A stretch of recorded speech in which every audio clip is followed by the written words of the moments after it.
Welcome to our YouTube channel. आज आपण standard 7th मधील चॅप्टर नंबर 6 इंडायसेस मधील practice set number 29 sort out करणार आहोत. सो त्यापूर्वी इंडायसेसचे काही रूल्स आहेत ते आपण लर्न करूया.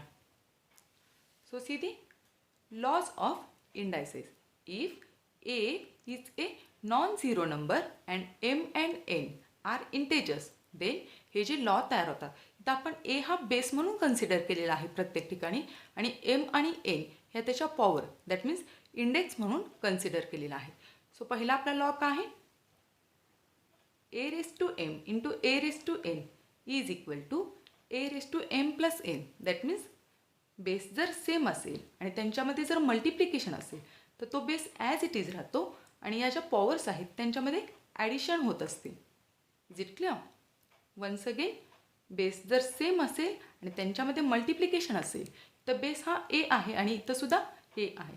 जर बेस सेम असेल आणि त्यांच्यामध्ये जर मल्टिप्लिकेशन असेल तर बेस ॲज इट इज राहतो. दॅट मीन्स ए आणि या ज्या पॉवर्स आहेत त्यांच्यामध्ये ॲडिशन होत असते. Is it clear? Then second law आहे a raised to m divided by a raised to n is equal to a raised to m minus n. म्हणजेच काय? बेस जर सेम असेल दॅट मीन्स इथंही बेस ए आहे आणि इथंही बेस ए आहे. बेस जर सेम असेल आणि त्यांच्यामध्ये जर डिवायडेशन असेल तर बेस ॲज इट इज राहतो आणि या ज्या पॉवर्स आहेत त्यांच्यामध्ये सबस्ट्रॅक्शन होत असतं. Is it clear? Then third law is a raised to 1 that means number itself. कोणत्याही नंबरचा जर पॉवर 1 असेल तर तो नंबर स्वतःच येत असतो. Then fourth law a raised to 0 कोणत्याही नंबरचा जर पॉवर 0 आली तर त्याचा ॲन्सर हे नेहमीच 1 येत असते. Is it clear? Then fifth law is a raised to minus m that means इथं पॉवर काय आहे? मायनस m आहे आणि ही पॉवर जर आपल्याला प्लस करायची असेल, पॉझिटिव्ह करायची असेल तर हा जो ए आहे त्याचा आपल्याला रेसिप्रोकल घ्यावा लागतो. That means multiplicative inverse. म्हणजेच काय? हे ए म्हणजेच काय असणार आहे? ए अपॉन 1 म्हणजे याचा मल्टिप्लिकेटिव्ह इनवर्स काय येणार आहे? 1 upon A. Is it clear? म्हणजे पॉवर जर निगेटिव्ह असेल आणि ती आपल्याला पॉझिटिव्ह करायची असेल तर आपल्याला या बेसचा multiplicative inverse that means reciprocal घ्यावा लागत असतो. म्हणजे ॲन्सर काय येणार आहे? A raise to minus M is equal to एचा reciprocal that means A 1 upon A raise to M. Is it clear? Then sixth law A multiply by B ब्रॅकेटचा M म्हणजेच काय होणार आहे इथं? एचा पण एम ही पॉवर होत असते आणि बीची पण एम ही power that means A into B ब्रॅकेटचा एम म्हणजे raise to M that means A raise to M into B raise to M. Then seventh law A upon B bracket raise to M that means हा जो power आहे तो एचा सुद्धा आहे आणि हा पॉवर हा बीचा सुद्धा आहे. सो आपण इथं फक्त सिम्पली सेपरेट केलेला आहे A raise to M upon B raise to M. Is it clear? Then next law A raise to M again raise to M means पॉवरची पॉवर आहे इथं. सो पॉवरची पॉवर असेल तर बेस ॲज इट इज राहतो आणि या दोन ज्या पॉवर आहेत पॉवरची पॉवर त्यांच्यामध्ये मल्टिप्लिकेशन होत असते. Is it clear? Then next law A upon B raise to minus M. आत्ताच आपण काय पाहिलं? जर पॉवर ही मायनस असेल तर ती जर पॉझिटिव्ह करायची असेल तर आपण काय करतो? सिम्पली याचा रेसिप्रोकल घेत असतो. सो ए अपॉन बीचा रेसिप्रोकल काय होणार आहे? Reciprocal means multiplicative inverse. त्यामध्ये फक्त काय होत असतं? डिनॉमिनेटर न्युमरेटरला येत असतो आणि न्युमरेटर डिनॉमिनेटरला जात असतो. Is it clear? म्हणजे ए अपॉन बीचा रेसिप्रोकल काय होणार आहे? बी अपॉन ए. फक्त उलटा होणार आहे त्याचा आणि त्यानंतर त्याची पॉवर ही पॉझिटिव्ह होत असते. म्हणजे रेसिप्रोकल घेतला ही पॉवर ही निगेटिव्हची पॉझिटिव्ह होत असते. आणि या सेवन्थ रूलनुसार परत ही पॉवर आपण सेपरेट करू शकतो. ही पॉवर बीची पण आहे आणि एची पण आहे. So simply B raise to M is equal to A raise to M. Is it clear? So आपण एक्झाम्पल थ्रू समजून घेऊया. पहिला लॉ आपला आहे बेस जर सेम असेल तर पॉवरची ॲडिशन होते. सो एक्झाम्पल आपला आहे 2 raised to 4 into 2 raised to 3 म्हणजे इथं काय आहे? बेस हा सेम आहे 2. सो 2 ॲज इट इज आणि या पॉवरची addition that means 4 + 3 7. So answer काय येणार आहे? 2 raised to 7. Is it clear?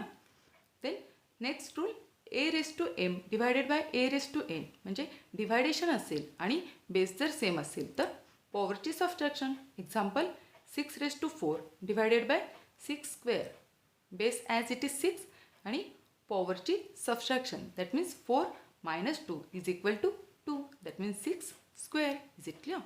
Then कोणत्याही नंबरची पॉवर जर 1 असेल तर तो नंबर स्वतःच येत असतो. That means example 7 raise to 1 that means 7च. Is it clear?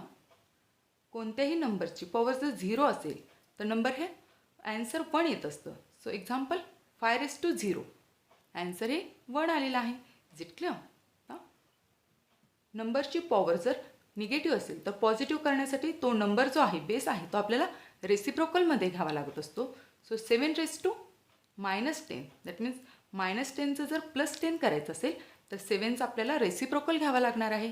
म्हणजे 7/1 असणार आहे. दॅट मीन्स रेसिप्रोकल काय होणार आहे 1/7. Is it clear? आणि त्यानंतर रेस टू 10. त्यानंतर 6th law A into B raise to M म्हणजे सिम्पली आपण काय करत असतो सेपरेट करत असतो. ही पॉवर एची पण आहे आणि बीची पण आहे. So A into B raise to 5 that means A raise to 5 into B raise to 5. Is it clear? Then next A/B इथं सुद्धा आपण काय करत असतो सिम्पली ही पॉवर सेपरेट करत असतो. A raise to M upon B raise to M म्हणजेच A/B race to 7 असेल तर हा 7 पॉवर एचा पण आहे आणि 7 पॉवर बीचा सुद्धा आहे. Is it clear? So answer काय A raise to 7 upon B raise to 7. Then next पॉवरची पॉवर असेल तर पॉवरमध्ये काय होत असतं मल्टिप्लिकेशन होत असतं. So see the example 3 raise to 4 आणि त्याचा क्यूब म्हणजेच काय 3 ॲज इट इज आणि 4 इंटू 3 म्हणजे पॉवरची पॉवर. त्या या ज्या 2 पॉवर आहेत त्यांच्यामध्ये सिम्पली मल्टिप्लिकेशन होत असतं. 4 3 12. Is it clear? म्हणजे answer is 3 raise to 12. And next जर पॉवर मायनस असेल तर त्याचं पॉझिटिव्ह करण्यासाठी फक्त आपण रेसिप्रोकल घेत असतो. Example 5/4 raise to -6 that means ही जी पॉवर प्लस करण्यासाठी 5/4चा 4/5 दॅट मीन्स रेसिप्रोकल फक्त करायचं आहे 4/5 raise to 6. Is it clear? आणि हे फक्त सेपरेट परत केलेलं आहे. ही 6 पॉवर 4ची पण आहे आणि 5ची पण आहे. So 4 raise to 6 and 5 raise to 6. Is it clear? हे लॉज वापरून आपल्याला प्रॅक्टिस सेट सॉल्व करायचा आहे. सो स्टार्ट करूया. See the first one simplify. Then first example is in bracket पॉवरची पॉवर दिलेली आहे आणि आत्ताच आपण लॉ काय पाहिला पॉवरची पॉवर असेल तर पॉवरमध्ये मल्टिप्लिकेशन होत असतं. सो फर्स्ट एक्झाम्पल आहे इन ब्रॅकेट 15/12 रेस टू 3 आणि अगेन रेस टू 4. तर आपण इथं फॉर्म्युला कोणता अप्लाय करणार आहोत A raise to M again raise to N means पॉवरची पॉवर असेल तर बेस ॲज इट इज आणि पॉवरमध्ये काय होत असतं मल्टिप्लिकेशन होत असतं. सो सिम्पली आपण व्हॅल्यूज पुट करणार. तर ए म्हणजे बेस काय आहे 15/12. Is it clear? आणि त्यानंतर M into N that means 3 into 4 that means answer काय येणार आहे 15/12 3/4 12. It is our answer. Is it clear? Then next example, second one, 3 raised to 4 again raised to -2 पॉवरची power आहे. So आपल्याला formula A raise to M raise to N is equal to base as it is आणि पॉवरची multiplication. So simply ए म्हणजे base that means 3 आणि M into N that means 4 into -2. Is it clear? म्हणजे 3 raise to -8. Is it clear? Minus into plus sign हे minus येणार आहे. So next example third one 1/7 raise to -3 again raise to 4.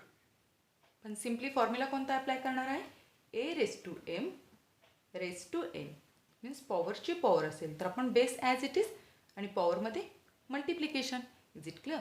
So base काय आपला 1/7 आणि m into n that means -3 into 4. Is it clear? म्हणजेच काय होणार आहे 1/7 as it is 3/4 12 but minus into plus minus. So answer काय येईल आपलं 1/7 रेज टू -12.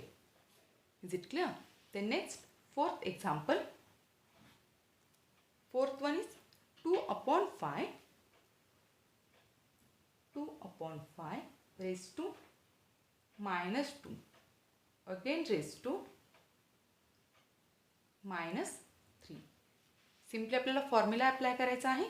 लॉ ऑफ इंडायसेसमधील पॉवरची power that means base as it is पॉवरमध्ये मल्टिप्लिकेशन. Is it clear? म्हणजेच काय 2/5 हा बेस आहे. सो पॉवर काय आहे -2 multiply by -3. Is it clear? म्हणजे आपला ॲन्सर काय येईल 2/5 ॲज इट इज 2 3 6 आणि minus into minus plus that means +6. Is it clear? म्हणजे आपला ॲन्सर काय आलेला आहे 2/5 raise to 6. Then fifth example. Fifth one 6 raised to 5 and again raised to 4. पॉवरची पॉवर आहे. So apply the formula a raised to m again raised to n is equal to a as it is पॉवरमध्ये multiplication. So simply values put करायच्या आहेत 6 आणि m into n that means 5 into 4 raised to 5 into 4 that means 6 5 4 20.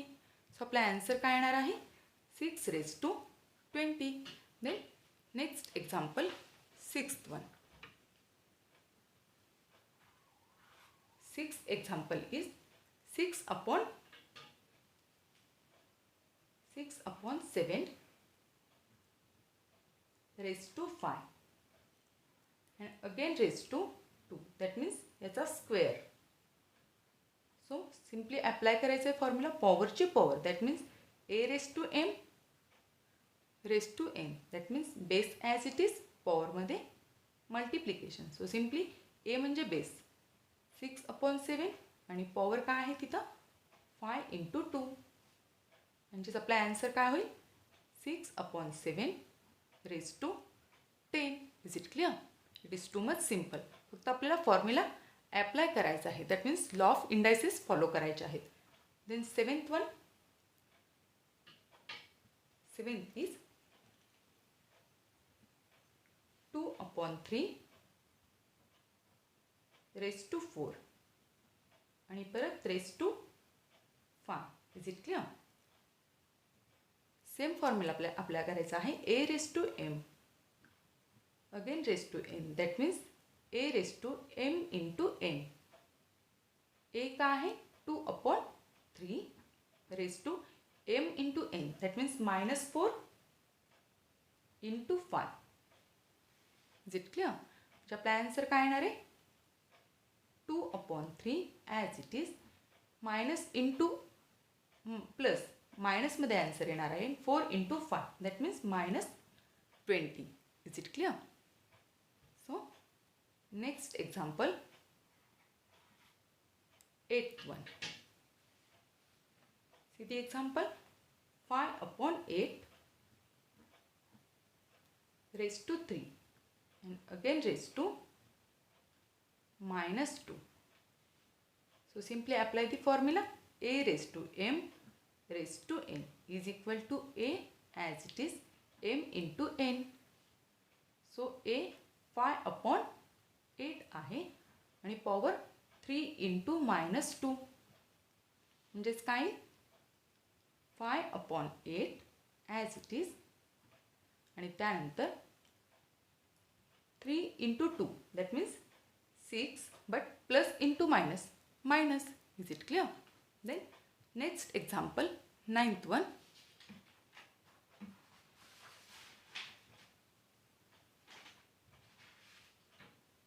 Ninth example upon 4 raised to 6 and again raised to 1.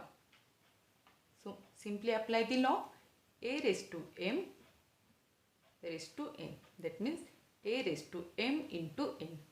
Base आपला काय आहे 3/4 आणि पॉवरचं multiplication that means 6 into 1 म्हणजे 6च येणार आहे 3/4 as it is raise to 6. Is it clear? Then next example, 10th one. 10th example is 2/5 raised to -3 again raised to 2, that means square. So we know that the formula a raised to m raised to n is equal to a raised to m into n. So base का आहे 2/5 raised to m into n, that means -3 multiplied by 2. Is it clear? -3 multiplied by 2. So base as it is 2/5 and 3 into 2, that means 6 आणि minus into plus, that means -6. तर आपला answer काय येणार आहे 2/5 raised to -6. Is it clear? Then next question, second one. See the question. Write the following numbers using positive indices. आत्ताच आपण काय पाहिलं, पॉझिटिव्ह इंडायसेस जर करायचे असतील तर सिम्पली फक्त त्याचा रेसिप्रोकल घ्यावा लागत असतो. So see the first example is 2/7 raised to -2. हा जर आपल्याला पॉझिटिव्ह करायचा असेल तर आपण काय करतो, याचा रेसिप्रोकल घेत असतो. म्हणजे आपला आन्सर काय येणार आहे, लॉ आपण कोणता फॉलो करणार आहे, a/b raised to -m. आणि हा -m आहे तो जर पॉझिटिव्ह करायचा असेल तर आपण काय करतो, सिम्पली या नंबरचा रेसिप्रोकल, या फ्रॅक्शनचा रेसिप्रोकल, दॅट मीन्स a/b म्हणजे b/c हा रेसिप्रोकल झाला. सो रेज टू m आता पॉझिटिव्ह झाला, पॉवर ही पॉझिटिव्ह झालेली आहे. सो आपण तेच करणार आहोत. तर 2/7 म्हणजे रेसिप्रोकल काय, 7/2 आणि स्क्वेअर, मायनस होता तो पॉझिटिव्ह झाला. Is it clear? Then next second one. Second example is 11/3 raised to -5. So आपल्याला सिम्पली पॉझिटिव्ह करायचं आहे. So we know that the formula or law of इंडायसेसमधील one of the law, that is a/b raised to -m is equal to b/a, that means reciprocal raised to m. Is it clear? Simply आपल्याला reciprocal घ्यायचं आहे 11/3, that means reciprocal काय येणार आहे 3/11 raised to 5. Is it clear? It is too much simple. Then third example. Third one is 1/6 raised to -3. Is it clear? म्हणजे आपलं काय होणार आहे इथं 1/6 a/b raised to -m म्हणजेच काय b/a raised to m. So simply reciprocal जर घेतला तर 1/6 चा रेसिप्रोकल हा 6/1 raised to 3. दॅट मीन्स काय, तर आपण 1 हा लिहिला नाही तरी चालतो, that means 6³ it is our answer. The next fourth example. Fourth one is y raised to -4. y raised to -4. तर सिम्पली आपल्याला काय करायचं असतं, तर हा formula a raised to m म्हणजेच काय, पॉझिटिव्ह करायचं असेल तर आपण काय करतो, एचा रेसिप्रोकल घेतो. दॅट मीन्स काय होणार आहे a/1/a raised to m. a म्हणजेच काय आहे a/1 आहे आणि a/1 चा reciprocal 1/a. Is it clear? हा फॉर्म्युला आपण अप्लाय करणार. तर इथं काय आहे y. सो रेसिप्रोकल काय? वाय अपॉन वन म्हणजेच काय? असताना वाय आहे. सो वाय म्हणजेच काय? वाय अपॉन वन म्हणजेच काय होणार आहे reciprocal? One upon Y. Is it clear? One upon Y आणि त्यानंतर रेस टू 4. कारण इथं जरी 4 आपण लिहिला रेस टू, तर 1 कितीही टाइम्स मल्टिप्लिकेशन केले तर ॲन्सर हे 1च येणार आहे. Is it clear? सो आपलं हेच ॲन्सर असणार आहे. 1 upon Y raise to 4. Is it clear? Dear friends, इथं आपला हा प्रॅक्टिस सेट संपलेला आहे. सो तुम्हाला जर हा व्हिडिओ आवडला असेल तर नक्की लाईक करा, शेअर करा, सबस्क्राईब करा. Thank you for watching. Bye bye.